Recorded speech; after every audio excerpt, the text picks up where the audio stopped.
Hello everyone, welcome to my channel ताबनी love story. कैसे हो आप सब लोग? वैसे आप सब लोग अच्छे ही होंगे, हम भी अच्छे हैं।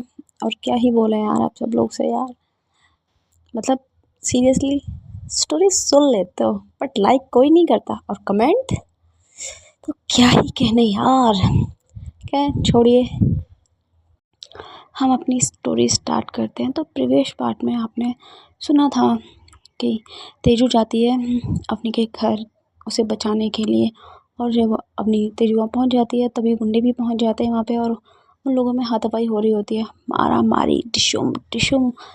बट इसी बीच में लग जाती है तेजू के गोली, वो भी हार्ट के बहुत नियर बाई, और तेजू हो जाती है बेहोश, और वो गुंडे वहाँ से भाग जाते हैं। तेजू को अपनी लेके जाती है आर्मी हॉस्पिटल, वहाँ पे उसके पापा भी आ जाते हैं। देन आगे अपनी और उसके पापा में, तेजू के पापा में बहस हो रही होती है, तो वो लोग बाहर जाते हैं और वो बोलते हैं मैं अपनी बेटी को यहाँ से लेके जाऊँगा, चाहे दुनिया का बेस्ट से बेस्ट डॉक्टर हो, मैं उसके लिए लेके आऊँगा। तो अम्मी बोलती है मैं अपनी तेजू को यहाँ लेके आई हूँ तो उसका कोई रीज़न ही रहा होगा, यहाँ पे ऑलरेडी बेस्ट डॉक्टर है, ओके मिस्टर रतन सिंह, और मैं अच्छे से जानती हूँ मेरी रिस्पॉन्सिबिलिटी, ठीक है, आपको समझाने की ज़रूरत नहीं है। और हाँ, आपको तो मैं देख लूँगी, ये जो गुंडे मेरे घर भेजे थे ना मुझे मारने के लिए, देखा बाप का घड़ा एक दिन पड़ता ही है, और आपका घड़ा तो किस तरीके से पड़ा है, आज आपकी ही बेटी की ज़िंदगी खतरे में। तो कैसा लग रहा है आपको? हाँ, जब आपका अपना आपसे इतनी दूर जाने के लिए मौत से लड़ रहा है, कैसा फील हो रहा है आपको? वही फील जो आपने कई साल पहले मुझे दिया था, वही दर्द।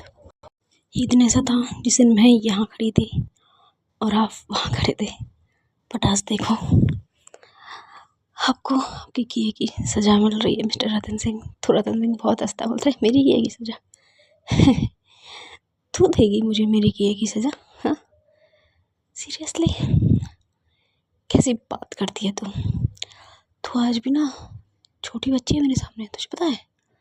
छोटी बच्ची तो अब नहीं हंसती, अब नहीं बोलती मतलब आपको ऐसा लगता है कि मुझे आपके बारे में कुछ पता ही नहीं है। अब जितना छोटा मुझे समझते हो ना मिस्टर रतन सिंह, उससे कहीं गुना ज़्यादा बड़ी हूँ मैं। और हाँ, मुझे ये बहुत अच्छे से पता है कि ये जो आपकी फैमिली है ना, जिसमें ये तेजस्विनी आती है, शोभा जी आते हैं, वो तो बस दुनिया को दिखाने के लिए। बट आप टेंशन मत लीजिए, मेरी नज़र तो न्यूयॉर्क सिटी में भी है। हाँ याद है ना आपको न्यूयॉर्क सिटी, ये याद दिलाना पड़ेगा। तो एकदम से रतन सिंह फिर से हमने की कॉलर पकड़ लेता है, तो हमने बोलते हैं ना ना ना ना, ये गलती मत करना, वरना मेरे एक इशारे पे तुम्हें पता नहीं है क्या हो जाएगा। ऐसे न्यूयॉर्क सिटी में आखिर ऐसा है क्या शोभा जी को पता है? चलो मैं बता के आती हूँ, वैसे आप तो कभी बताओगे नहीं। तो ये रतन सिंह बोलता है ये लड़की शायद कुछ ज़्यादा ही तो तेरे पर उठ रहे हैं, वक्त आ गया है तेरे पर काटने का। हमने बोलती है वक्त तो तेरा आ गया रतन सिंह, बट मैं अभी कुछ कहूँगी नहीं, क्योंकि इस टाइम पे तो जहाँ खड़ा है ना वो हॉस्पिटल है, और इस कमरे में जो लड़की खड़ी है ना वो तेरे लिए तो पता नहीं, बट चल छोड़, तुझे क्या बताऊँ, जाए यहाँ से मिस्टर रतन सिंह। अपनी फिर वहाँ से दोबारा हॉस्पिटल जाती है, अंदर जाती है, अंदर की और अवनी की मॉम भी होती है, और उधर शोभा जी भी होती है। जो अवनी की मॉम ने शोभा जी को संभाल रखा होता है, वो बहुत रो रही होती है। डॉक्टर ऑपरेशन कर ही रहे होते हैं, अभी तक बाहर आए नहीं होते, बट ऑलमोस्ट 3 घंटे हो गए होते हैं और ऑपरेशन अभी भी चल ही रहा होता है। तभी डॉक्टर बाहर निकल के आते हैं, अवनी उनके पास जाते हैं कि डॉक्टर कैसी कंडीशन है तेजू की? तो बोलते हैं कि देखिए हम अभी कुछ नहीं कह सकते, मैंने पहले ही कहा था आपको कि 1% भी चांस नहीं है, और हमने अपना 100% दिया है, बाकी भगवान भरोसे, अगर एक लड़की जीना चाहेगी तो सच में ये बच जाएगी, वरना चांस ना के बराबर है। वो 1% चांस भी बहुत, क्योंकि गोली बिल्कुल दिल पे आके लगी है। अब थोड़ा सा ही बची हुई है, अगर हम उस गोली को निकालेंगे और थोड़ा सा गलती से ही वो गोली आगे प्रिक हो गई ना, तो दिल लॉस्ट हो जाएगा उसका। या फिर आप दिल का अरेंजमेंट कर दीजिए। तो हमने बोलती है डॉक्टर साहब इतनी जल्दी हम कहाँ से करेंगे। तो देखिए मिस अपनी जी, हमने अपना 100% दिया है, हमारी तरफ से जो हो सकता था वो हम सब ने किया है। अब वो तेजू के ऊपर डिपेंड करता है कि वो जीना चाहती है, क्योंकि कभी कभी ऐसा होता है कि एक मिरेकल नाम की चीज़ भी होती है। कभी कभी इंसान को बचाने के लिए डॉक्टर नहीं, भगवान काम आता है। आप कर लीजिए उन भगवान से दुआ, शायद बच जाए। तभी डॉक्टर वहाँ से चला जाता है। अब नहीं होती है, वो टूट जाती है, वो ज़मीन पे बैठ जाती है, उसकी आंखों में आंसू होते हैं। तभी ये आती है, हमें बोलती है पता है वो मुझे बिल्कुल बचाने आई थी, अपनी जान दी थी उसने मेरी वजह से, पता है। तो क्या होती है, पता है मुझे पता है, वो आपको बहुत बहुत प्यार करती है दी, बहुत ज़्यादा। मैंने उसकी आंखों में आपके लिए प्यार देखा है। तभी अपनी बोलती है कि पता है मुझे, सब पता है, मैंने उसकी आंखों में अपने लिए प्यार देखा है, बट मैं कुछ नहीं कर सकती थी, मैं कुछ नहीं कर सकती। और आज जब मुझे फील हो रहा है उसके लिए, तो वो मेरे पास नहीं है। मैं क्या करूँ, मैं उसके बिना नहीं रह सकती, मुझे वो चाहिए। क्या बोलती है कि दी आप अब टेंशन मत लीजिए, कुछ नहीं होगा तेजू। तो आपको पता है वो बहुत स्ट्रॉन्ग है, बहुत मतलब बहुत ज़्यादा। वो अभी आएगी, बाहर निकल कर बोलेगी कुछ नहीं हुआ, सरप्राइज। तो क्या बोलती है, मेरी डॉक्टर से बात हुई है, डॉक्टर ने कहा कि बहुत बहुत बहुत कम चांस। तभी क्या बोलती है कुछ नहीं होगा, हमारी तेजू को कुछ नहीं होगा। सुबह जी बहुत रो रही होती है, अम्मी जाती है, उनको संभालती है, उनको हाथ करती है, उनको बोलती है कि देखिए आपकी एक बेटी तो वहाँ है, बट आपकी एक बेटी यहाँ है ना, आप प्लीज़ चुप हो जाइए, प्लीज़ चुप हो जाइए। अब आपको पता है वो हमसे बहुत प्यार करती है, अपने पापा से ज़्यादा भी आपको बहुत प्यार करती है। तो सुबह जी बोलती है हाँ मुझे पता है वो मुझे बहुत प्यार करती है। बचपन से हमेशा मुझे बोलती थी कि मम्मी पापा में से किसी को चूज़ करना रहेगा तो मैं माँ को करूँगी। तो तभी शोभा जी थोड़ी बहुत स्माइल करती है, उनको सब कुछ याद आ रहा होता है कि उनकी बेटी कैसे करती थी। और दूसरी तरफ जो रतन सिंह होता है वो किसी को फ़ोन करता है और बोलता है कि तुम्हें पता चला कि वो लड़कियाँ कहाँ हैं। तो वो गुंडा बोलता है भी जो जिस कॉल पे होता है कि हाँ सर वो फीमेल पुलिस हॉस्टल में। तो रतन सिंह बोलता है व्हाट, तो निकालो वहाँ से, लेके आओ एक लड़की को, और अगर लड़की कम रही ना तो उन फीमेल्स पुलिस वाली को उठा लो, बट मुझे सारी की सारी वापस चाहिए, एक कम नहीं होनी चाहिए। उधर से वो बोलता है, जो गुंडा होता है कि सर मुमकिन नहीं है। क्यों मुमकिन नहीं है? कि बहुत बहुत ज़्यादा पहरा है यहाँ, पुलिस वाले हैं, फीमेल है मेल है, हर तरीके की पुलिस लगी हुई है। हम कोशिश कर सकते हैं बट हमें और भी लोगों की ज़रूरत पड़ेगी, मैं और अरेंजमेंट कर लेता हूँ। उसके बाद रतन सिंह बोलता है तुम्हें जो करना है तुम वो करो, बट मुझे आज रात में ये सारी लड़कियाँ अपने पास चाहिए, समझ रहा है? फिर से हरियाणा पहुँचाओ इन सब लड़कियों को, वरना तुम जितने भी हो ना सबको गोली मार दूंगा मैं। तो जो गुंडा होता है बोलता है कि ठीक है बॉस, आप जैसा बोल रहे हो वैसा ही होगा, और कॉल कट जाता है। रतन सिंह हॉस्पिटल में अंदर आता है और देखता है शोभा जी रो रही होती है, उसने हक कर रखा होता है अपने को। तो एकदम से रतन सिंह चिल्लाता है शोभा इधर आओ।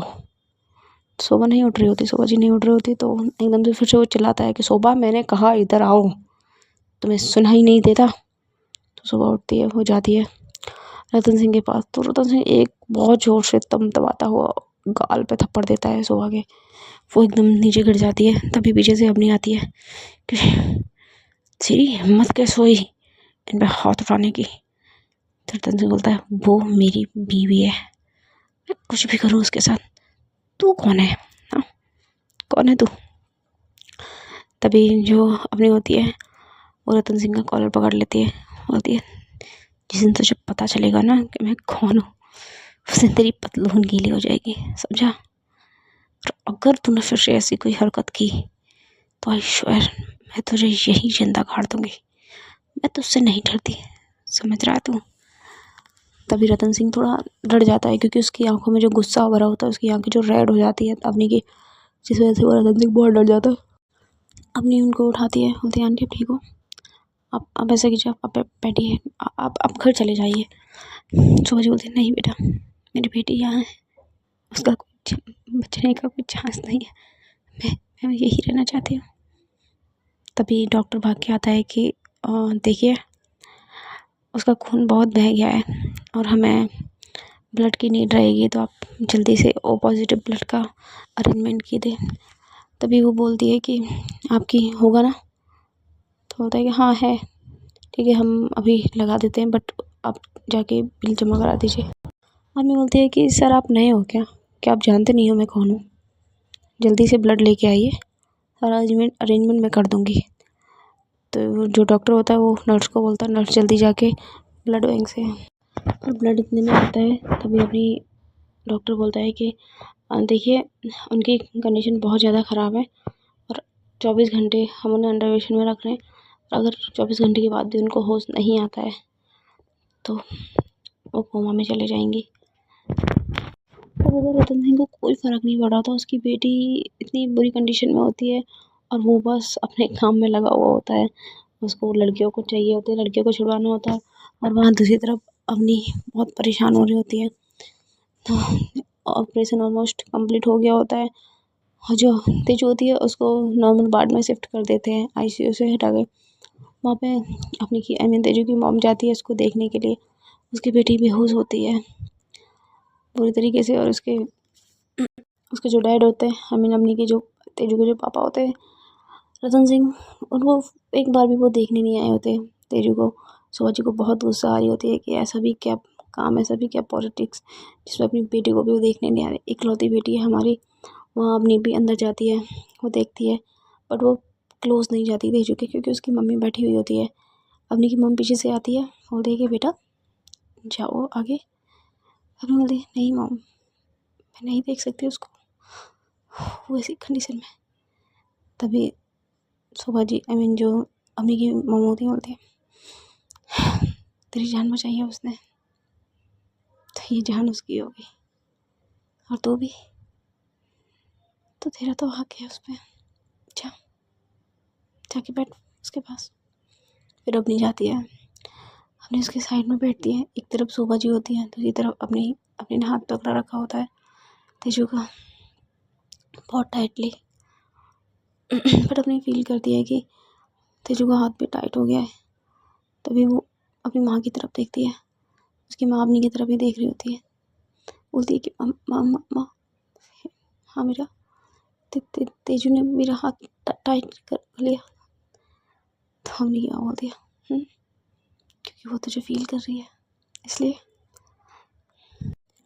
बट अपनी तेजू होश में नहीं आई होती। हमने ये आँख से एक आंसू की बूंद टपकती है, वो सीधा तेजू के हाथ पे जाती है, तो उस हाथ में एक सेंसेशन होता है। अपनी फिर अपनी मॉम की तरफ देखती है, फिर अपनी मॉम उसके पास आती है, बोलती है बेटा तेरा प्यार है जो उसे जगाने की कोशिश कर रहा है, तेरा टच उसे फील हो रहा है, तेरा इसके पास रहना बहुत ज़रूरी है, क्या पता तेजू को जल्दी होश आ जाए। तो हमने बोलते हाँ हाँ माँ। तभी डॉक्टर आते हैं और डॉक्टर तेजू को बुलाते हैं। तो तेजू जाती अपनी को बुलाते हैं। अपनी बोलती है कि माँ बैठिए मैं आती हूँ। किया भी जा रही होती है तो अपनी बोलती है कि नहीं तुम जाओ तेजू के पास बैठो, वो अकेली है, उसकी मॉम को ध्यान रखो, मैं आती हूँ। डॉक्टर के केबिन में जाती है अपनी, वहाँ पर डॉक्टर बात करते हैं कि देखिए हमने जी तेजू की जान तो बच गई है अभी वो 24 आवर्स के लिए अंडर ऑब्जर्वेशन में, बट इसके अलावा कि कुछ चेंज उनके साथ होने वाला है। तो हमने बोलती है कैसा चेंज डॉक्टर? देखिए चेंज ऐसा है कि जब उनके दिल के पास से गोली निकाली थी ना, उनका खून बहुत ज़्यादा बह गया था और हमारी कुछ नसें ऐसी होती हैं जो डायरेक्ट ब्रेन से कनेक्ट होती हैं और उन्हीं में से एक नस होती है। जब उसकी गोली लगी थी और वो गिरी थी, उससे पहले ही उसकी चोट लग चुकी थी। उसके सेरिब्रम साइड में स्वेलिंग है, उसके सर में भी चोट लगी है। तो हमने बोलती क्या? बट डॉक्टर साहब ऐसे तो कुछ नहीं दिखा था। तो डॉक्टर बोलते हैं हम डॉक्टर हैं, हम पूरी बॉडी चेक करते हैं। उसके पैर में फ्रैक्चर हो गया है, वो आपको दिखा होगा। तो हमने बोलती हाँ, उसके सर में भी चोट है। जैसा कि आपने कहा कि आपको बचाते टाइम वो गिरी थी, उस टाइम पे वो जो हिपोकैम्पस पार्ट होता है जो हमारी यादों को संग्रहित करता है, उस पर बहुत ज़्यादा चोट लगी है। उनका सेरिब्रम वाला जो पार्ट है, जो हमारे ब्रेन का सबसे बड़ा पार्ट है, वहाँ चोट लगी है उनके, जिस वजह से हमें इस बात का डर है कि कहीं वो अपनी याददाश्त ना भूल जाए। तो अपनी बोलती क्या डॉक्टर साहब ऐसा कैसे हो सकता है? बट उनके तो मैं बोलते हैं हमने जी हमने आपसे बता दिया है, आगे अभी होश आने दो, उसके बाद देखते हैं क्या होता है। जहाँ तक है कि चांसेस बहुत कम हैं, पर चोट बहुत गहरी थी और चोट बाहर की नहीं है, अंदरूनी थी, इसलिए आपको नहीं दिखी। ब्लड अंदर ही है उनके, जिसे हम एक सर्जरी के बाद ठीक करेंगे। अभी उनका हार्ट ज़्यादा इम्पोर्टेंट था, इसलिए मैंने अभी उनके ब्रेन को टच नहीं किया है। बट हाँ, हमें पता है ये चोट बहुत गहरी है और उसके लिए हमें सर्जरी करनी होगी। उनके ब्रेन में जो ब्लड क्लॉट हो गया उसे निकालना होगा, अदरवाइज़ उनकी जान भी जा सकती है। तो हमने डर जाती है, कैसे होगा फिर ये सब। अभी आप उनके हार्ट को थोड़ा ठीक होने दीजिए, उनको थोड़ा ठीक होने दीजिए। बाकी अगर उनकी याददाश्त जाती भी है तो वो शॉर्ट टर्म के लिए जा सकती है, लॉन्ग टर्म के लिए बहुत रेयर होता है कि लॉन्ग टर्म के लिए जाए, क्योंकि अभी उनकी सिर्फ चोट लगी है, उनकी बहुत ज़्यादा गहरी चोट नहीं लगी थी। अगर बहुत गहरी चोट लगी होती तो वो उठती ही नहीं।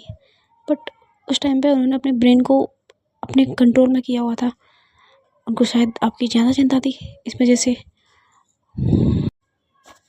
फिर अपनी बोलती है कि ठीक है, तो 24 आवर्स के बाद ही पता चलेगा कि अपनी की याददाश्त गई है कि नहीं। डॉक्टर बोलते हाँ, इसलिए हमने आपको बुलाया था, वरना आप बोल देते कि जब उसके कोई चोट ही नहीं लगी तो याददाश्त कैसे चलेगी। और ये उसके सर की सिटी स्कैन है, ये देखिए, ये वाला पार्ट, यहाँ आपको स्वेलिंग दिख रही है, इस वाले पार्ट पे उसकी चोट लगी है। कि हो सकता है कि जब वो आपको बचाने के लिए किसी भी जगह से चढ़ी थी और वो वापस गिरी थी तो उनके सर पर चोट लगी थी। तो अपनी बोलती है ठीक है, थैंक यू सो मच। अपनी वहाँ से जाती है तेजू के पास। तेजू की अपनी मॉम बोलती है कि क्या हो गया बेटा? अपनी बोलती है कुछ नहीं, सब ठीक है, डॉक्टर ने क्यों बुलाया था? फिर अपनी बोलती है वो नहीं, बस ऐसे ही कुछ प्रोसेसिंग थी, वो करवानी थी।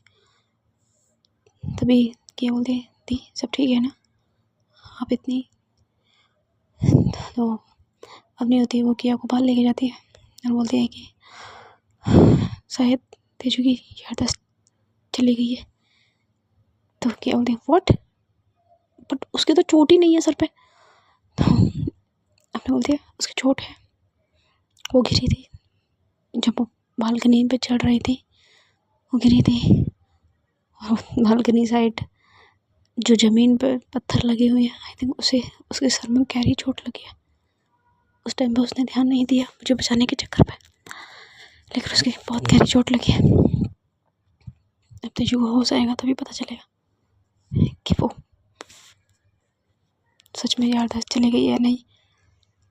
तो तेजू की वहाँ पे चुपचाप बैठ जाती है, उसको समझ ही नहीं आ रहा होता। वहाँ पे जो सुबह जी होती है और हमने की मॉम बैठी होती है, सुबह जी वो हमने की मॉम संभाल रही होती है, उनको कंसोल कर रही होती है कि कुछ नहीं होगा, आपकी बेटी ठीक हो जाएगी, टेंशन मत लीजिए। अपने किया बाहर बैठे होते हैं और रतन सिंह, उसका तो अता पता और लापता। पर तभी अपने के पास कॉल आता है कि रतन सिंह के गुंडे हॉस्टल के चारों तरफ आ गए हैं। मैम क्या किया जाए? तो आपने बोलती है वही जो करने की बोला गया था, प्लान भी एग्जीक्यूट कर दो। तो उधर से जो पुलिस वाला होता है बोलता है ओके मैम। तो जितने भी जो फीमेल्स होती हैं, जितनी भी लड़कियों को जो अपनी लेके आई होती है, प्लस जितनी भी पुलिस वाली होती है, सब वहाँ से गायब कर देते हैं। एक सीक्रेट रूम होता है, उस रूम के थ्रू उन्हें हॉस्टल से ही गायब कर देते हैं कुछ पुलिस वाले जो एक्चुअल में ईमानदार होते हैं। डॉक्टर जो रतन सिंह के गुंडे होते हैं वो चारों तरफ से घेर लेते हैं हॉस्टल को, और उन पुलिस वालों से बहुत लड़ाई होती है, बहुत बंदूकें चलती हैं, गोलीबारी चलती है, और फाइनली रतन सिंह के गुंडे बहुत बड़ी संख्या में होते हैं, वो जीत जाते हैं। वो अंदर जाते हैं बट सारा हॉस्टल खाली, एक सिंगल फीमेल नहीं होती उस हॉस्टल में, एक भी नहीं। तभी गुंडा कॉल करता है रतन सिंह को कि बॉस यहाँ तो कोई भी नहीं है, हमें किसने इन्फॉर्मेशन दी थी कि यहाँ पे सब लोग, सारी लड़कियों को रखा गया है। तभी रतन सिंह बोलता है तूने ही मुझे इन्फॉर्मेशन दी थी, तो शायद बोल रहा है आज तेरा आखिरी दिन है, अभी आओ, जितने भी हैं सब मेरे पास आओ। वो एड्रेस दे देता है, सारे गुंडे वहाँ पहुँच जाते हैं। रतन सिंह के हाथ में गन होती है, मशीन गन, और वो बोलता है बताओ क्या हुआ। फिर वो सब कुछ बताते हैं। वहाँ गए लेकिन कोई भी उन्हें सिंगल इंसान नहीं मिला, उन्होंने हर एक कमरा जो है चेक किया, हो सकता है कि वो उस बिल्डिंग में वो हो ही ना, और किसी ने हमें गलत इन्फॉर्मेशन दी। तो फिर रतन सिंह बोलता है और तूने मुझे इन्फॉर्मेशन दी बिना जाने, तेरा क्या होगा? तभी वो गुंडा बोलता है कि वो बॉस, रतन सिंह गोली मार देता है उसको, बाकी सबको नहीं मारता। उनमें से एक आदमी को बुलाता है जो हट्टा कट्टा होता है, बोलता है आज से तू इन सब का लीडर, एनी हाउ कंडीशन मुझे वो लड़कियां चाहिए, अब चाहे तू ज़मीन खोद के निकाल या आसमान फाड़ के, लड़कियां मुझे चाहिए, समझा? तो वो जो आदमी होता है, जो गुंडा होता है, बोलता है ओके बॉस, ठीक है, कल तक आपको मिल जाएंगी। वहाँ से चला जाता है। दूसरी तरफ अपनी होती है, वो थोड़ा बहुत सो गई होती है क्योंकि उसकी नींद फिर भी पूरी नहीं होती, यहाँ पूरी रात से दिन हो जाता है। और जो शोभा जी होती है वो वहीं बैठी होती है अपनी बेटी के पास। अपनी की मॉम उन्हें बहुत समझा रही होती है कि आप जाइए, थोड़े घर पे चले जाइए, हम यहाँ हैं, हम उसे संभाल लेंगे। बट शोभा जी बिल्कुल नहीं जा रही होती। अब पर्सनल रूम है तो वहाँ पे वॉशरूम भी होगा, तो अपनी की मॉम बोलती है ऐसा कीजिए, आप यहाँ पे फ्रेश हो लीजिए, मैं बाहर से कपड़े मंगवा लेती हूँ आपके लिए। ये बात शोभा जी मान जाती हैं, अब वो फ्रेश होने चले जाती हैं। अपनी उनके लिए कपड़े ले आती है बाहर से, उन्हीं के अकॉर्डिंग न्यू साड़ी वो ला के दे देती हैं। अपनी की मॉम के लिए भी होती है क्योंकि उन्होंने भी, वो भी बहुत थकी हुई होती है, उन्होंने भी चेंज करना होता है। अपने सबके लिए खाने का अरेंजमेंट कर देती है। धीरे धीरे डॉक्टर के बताए हुए वो 24 घंटे भी ख़त्म होने लग जाते हैं, बट तेजू को अभी भी होश नहीं आ रहा होता। फिर अपनी बहुत ज़्यादा वरीड होने लग जाती है। वो डॉक्टर के पास जाती है कि आपने तो कहा था 24 घंटे में होश आ जाएगा, बट अभी तक अपनी तेजू को होश नहीं आया। डॉक्टर आप देखिए कि सीरियस है। डॉक्टर बोलते हैं कि देखिए अगर 24 घंटे में होश नहीं आ रहा है तो हमें और वेट करना होगा, और हमारे पास वेट करने के अलावा कोई और रास्ता नहीं है। हो सकता है कि वो कोमा में चले जाएं। मैंने कहा था आपसे उनके सर पर चोट आई है, कुछ भी हो सकता है। अवनी जी आप भगवान पर भरोसा रखिए, शायद कोई मिरेकल हो जाए। फिर अपनी जाती है तेजू के पास, अपनी की मॉम को और शोभा जी को, दोनों को वो बाहर जाने की बोल देती है। अपनी तेजू के पास बैठती है, उसका हाथ पकड़ती है और बोलती है देखो तुम चाहती थी ना कि मैं तुमसे शादी करूं, हाँ मैं देखो एक्सेप्ट करूँगी, हाँ मतलब तुम्हारे साथ मेरी एंगेजमेंट हुई है, आई एक्सेप्टेड, मैं तुम्हें बहुत प्यार करूँगी, प्लीज़ उठाओ, प्लीज़ उठाओ ना तेजू। तो पता है पागल, मुझे तुम्हें पहली नज़र में दिखते प्यार हो गया था। जब मैंने तुम्हें बचाया था तो पता तुम मेरी बाइक में बैठी थी, आगे बैठी थी, कितना अच्छी लग रही थी। लाइट वाइट स्टार्ट हो गया था मुझे तुमसे। और मैंने तुम्हें कॉलेज में देखा, तुम्हारा वो एटीट्यूड और वो जो मुझसे बिना डरे मुझसे भड़ गई उन लड़कों को बजाने के लिए।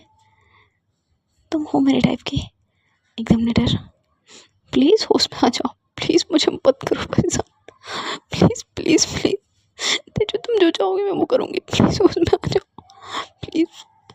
देखो तुम चाहती हो मैं तुम्हारे पापा को कुछ ना नहीं कहूँगी, प्लीज़ होश में आ जाओ। मैं तुम्हारे बिना नहीं जी पा रही हूँ, प्लीज़ मुझसे लड़ो, मुझसे बातें करो, प्लीज़ प्लीज़ प्लीज़। बहुत अपनी बहुत ज़्यादा रो रही होती है, बहुत ज़्यादा, बट तभी किसी को होश नहीं आ रहा होता। इतने कि अंदर आती है, बोलती है दी प्लीज़ शांत हो जाइए।